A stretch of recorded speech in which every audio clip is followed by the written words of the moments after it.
नमस्कार, आप देख रहे हैं बातें यूपी की और मैं दीप्ति हाजिर हूं उत्तर प्रदेश से जुड़ी दिन भर की 10 बड़ी खबरों के साथ। तो आइए शुरुआत करते हैं आज की अपनी पहली खबर से। यूपी पुलिस कांस्टेबल भर्ती के लिए दोबारा परीक्षा कराई जा रही है और आज परीक्षा का दूसरा दिन था। परीक्षा 2 पालियों में कराई जा रही है। एक पाली सुबह 10 बजे से शुरू हुई, वहीं दूसरी पाली की परीक्षा दोपहर 3 बजे से हुई। UP STF, UP police, PAC और भर्ती बोर्ड परीक्षा को सही तरीके से कराने के लिए पूरी चौकसी बरत रही है। परीक्षा को लेकर कई जिलों में रूट डायवर्जन भी लागू किया गया है और आज करीब 4,81,000 अभ्यर्थियों ने 67 जिलों के 1174 केंद्रों पर परीक्षा दी। आज परीक्षा के दूसरे दिन डीजीपी प्रशांत कुमार एवं सीपी अमरेंद्र सिंह सेगर ने लखनऊ यूनिवर्सिटी एवं नेशनल पीजी कॉलेज लखनऊ स्थित परीक्षा केंद्र का औचक निरीक्षण किया। परीक्षा को पारदर्शी एवं सुचितापूर्ण कराने के लिए आवश्यक दिशा निर्देश दिए गए। अब बढ़ते अगली खबर की ओर। एनएचएम मुख्यालय पर सामुदायिक स्वास्थ्य संघ के सदस्यों एवं संविदा कर्मचारियों का धरना प्रदर्शन बीते 2 दिनों से चल रहा है। शनिवार को भी कर्मचारियों ने मुख्यालय का घेराव किया और अपनी 5 मांगों को लेकर के प्रदर्शन किया। इस दौरान बड़ी संख्या में संघ की महिला सदस्य भी मौजूद रहीं। प्रदर्शन के दौरान सदस्यों ने एंट्री गेट भी बंद रखा। बता दें कि शुक्रवार को प्रदर्शन के दौरान एनएचएम की एमडी पिंकी गोयल प्रदर्शनकारियों से बातचीत करने पहुंची थी, लेकिन हंगामा और नारेबाजी देख वापस लौट गईं। इसके बाद कर्मचारियों ने नारेबाजी तेज कर दी थी और एमडी मैडम बाहर आओ के नारे लगाने लगे। सामुदायिक स्वास्थ्य संघ के संरक्षक सुधांशु पांडे ने मीडिया को बताया कि एमडी ने कई मांगों को पूरा करने का भरोसा दिया है। अन्य राज्यों की अपेक्षा 5,000 कम वेतन की बात पर जल्द फैसला लिया जाएगा। साथ ही गृह जनपद में ट्रांसफर के लिए महिलाओं और दिव्यांगों को वरीयता देने का आश्वासन दिया गया है। बढ़ते अगली खबर की ओर। डॉक्टर राम मनोहर लोहिया आयुर्विज्ञान संस्थान में कुपोषित बच्चों के इलाज की अलग व्यवस्था होगी। लोहिया संस्थान के शहीद पथ स्थित मातृ शिशु एवं रेफरल हॉस्पिटल में कुपोषित बच्चों के लिए न्यूट्रिशन यूनिट तैयार की जा रही है। इसके अलावा नेशनल हेल्थ मिशन के बजट से कुपोषित बच्चों को मुफ्त इलाज व भोजन उपलब्ध कराया जाएगा। इसके लिए किचन का भी इंतजाम किया गया है और इस न्यूट्रिशन यूनिट में 10 बेड होंगे। यूनिट के लिए स्थान का चयन कर लिया गया है। 6 माह से 14 साल तक के कुपोषित बच्चों को यूनिट में भर्ती किया जाएगा। बता दें कि पौष्टिक आहार न मिलने से बच्चों का शारीरिक व मानसिक विकास प्रभावित होता है। बच्चे एनीमिया की जद में आ जाते हैं और शरीर में प्रोटीन की कमी हो जाती है, जिससे मांसपेशियां कमजोर हो जाती हैं और हड्डियां भी कमजोर हो जाती हैं। नतीजतन बच्चे बार बार बीमार पड़ते हैं। बढ़ते अगली खबर की ओर। जिस तरह कानपुर की रक्षा इकाइयों से समय समय पर देश के सैन्य कर्मियों के लिए आधुनिक तकनीकी वाले हथियार बनाए जाते रहे हैं, ठीक उसी तर्ज पर अब फील्ड गन फैक्ट्री के कर्मियों ने पहली बार भारतीय नौसेना के लिए एक विदेशी बैरल तोप का स्वदेशीकरण कर दिया है। इसकी मदद से सैन्य कर्मी 1 मिनट में 120 राउंड फायर कर सकेंगे। आत्मनिर्भर भारत का अभियान की दिशा में कदम बढ़ाते हुए फैक्ट्री के कर्मियों ने पहली सुपर रैपिड माउंट गन बनाई है। इसे फिलहाल उपयोग के लिए बालासोर भेज दिया गया है। वहीं कोच्चि में हुए परीक्षण में यह बैरल पूरी तरह परफेक्ट साबित हुई है और इसकी मारक क्षमता 15 से 20 मीटर तक है, जबकि इसका कैलिबर 76 मिलीमीटर है। इस बैरल के बनने से सैन्य कर्मियों को बहुत अधिक फायदा होगा। चलते अगली खबर की ओर। कंबाइंड ग्रेजुएट लेवल भर्ती 2024 की टियर 1 परीक्षा का प्रवेश पत्र कर्मचारी चयन आयोग मध्य क्षेत्र प्रयागराज की वेबसाइट पर जारी कर दिया गया है।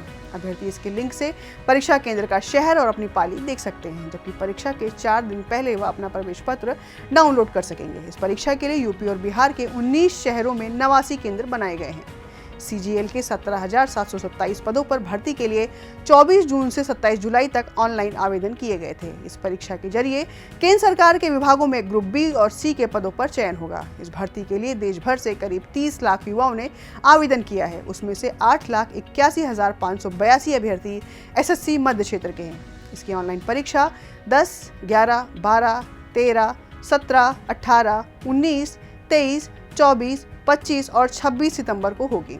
12 दिनों तक चलने वाली परीक्षा 3 पालियों में कराई जाएगी। एसएससी के क्षेत्रीय निदेशक राहुल सचान ने बताया कि सुबह 9 से 10 बजे तक और दोपहर 12:30 से 1:30 बजे और शाम 4 से 5 बजे तक यह परीक्षा होगी। चलते अगली खबर की ओर। आईएमएस बीएचयू के रेजिडेंट 13 अगस्त से ही ओपीडी, वार्ड, जांच केंद्र सहित अन्य जगहों पर कामकाज ठप कर विरोध प्रदर्शन कर रहे हैं। उन्होंने इमरजेंसी सेवाओं में सहयोग की बात कही थी, लेकिन कुछ दिनों से इमरजेंसी में भी रेजिडेंट नहीं नजर आए। ओपीडी में सामान्य दिनों में बीएचयू में करीब 6,000 मरीज आते हैं और इसमें से 4,000 नए जबकि 2,000 फॉलोअप के मरीज आते हैं।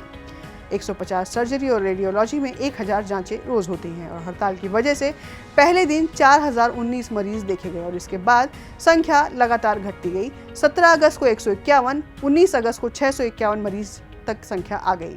11 दिन की हड़ताल में 9 दिन ओपीडी चली और इन 9 दिनों में ओपीडी में बिना इलाज करीब 35,000 मरीजों को लौटना पड़ा, जबकि 1,000 मरीजों की सर्जरी नहीं हुई।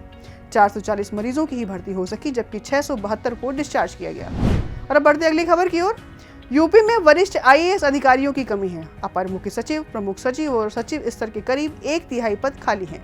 उच्च पदस्थ सूत्रों के मुताबिक आईएएस अधिकारियों का राज्य का कोटा पूरा करने के लिए कई बार केंद्र सरकार से अनुरोध किया गया, लेकिन अभी तक कोई समाधान नहीं मिल सका है।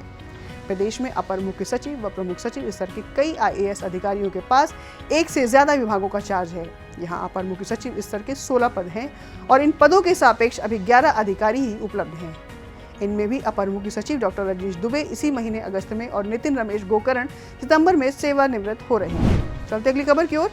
सपा अध्यक्ष एवं कन्नौज सांसद अखिलेश यादव यूपी में विपक्ष नेता के तौर पर सबसे ज्यादा पसंद किए जाने वाले नेता के रूप में चुने गए हैं। किए गए एक सर्वे में अखिलेश यादव की लोकप्रियता में काफी ज्यादा उछाल आया है। 6 महीने पहले किए गए सर्वे में अखिलेश यादव चौथे नंबर पर थे, जबकि इस बार जबरदस्त उछाल के साथ आगे आ गए हैं। इंडिया टुडे और सी वोटर्स ने एक सर्वे किया जिसमें अखिलेश यादव की लोकप्रियता काफी ज्यादा देखी गई है। अखिलेश यादव ने पश्चिम बंगाल की सीएम ममता बनर्जी और दिल्ली के सीएम अरविंद केजरीवाल को भी पीछे छोड़ दिया है। अखिलेश यादव यूपी से अकेले नेता हैं जो विपक्ष के तौर पर अपनी जगह बना पाए हैं। उत्तर प्रदेश की योगी सरकार आगामी दिनों में 10 विधानसभा सीटों पर होने वाले उपचुनाव की तैयारियों में जुट गई है और इसको देखते हुए बीजेपी सरकार ने बड़ा दांव चल दिया है। योगी सरकार ने अनुसूचित जाति और जनजाति आयोग का गठन कर दिया है। आयोग में एक अध्यक्ष, 2 उपाध्यक्ष और 17 सदस्य की घोषणा की गई है। इसके साथ ही उपाध्यक्षों और सदस्यों के नामों का भी घोषणा कर दी गई है।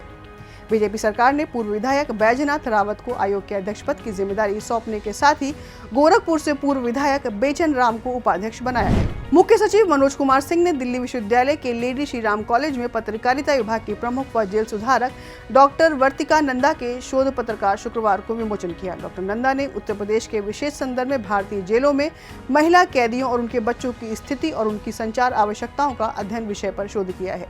यह अध्ययन भारतीय सामाजिक विज्ञान अनुसंधान परिषद के तहत किया गया है।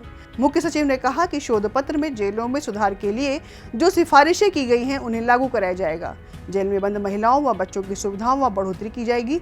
प्रदेश की जेलों में विरुद्ध महिला कैदियों और उनके साथ रह रहे बच्चों के लिए विभिन्न कल्याणकारी उपाय किए जा रहे हैं। इनमें महिला कैदियों के लिए अलग अलग आवास और बैरकों का निर्माण, स्वास्थ्य सेवाओं में सुधार के साथ साथ शिक्षा और कौशल प्रशिक्षण पहल शामिल है। आज के लिए बस इतना ही। फिर मिलेंगे कुछ अन्य जरूरी खबरों और जानकारियों के साथ।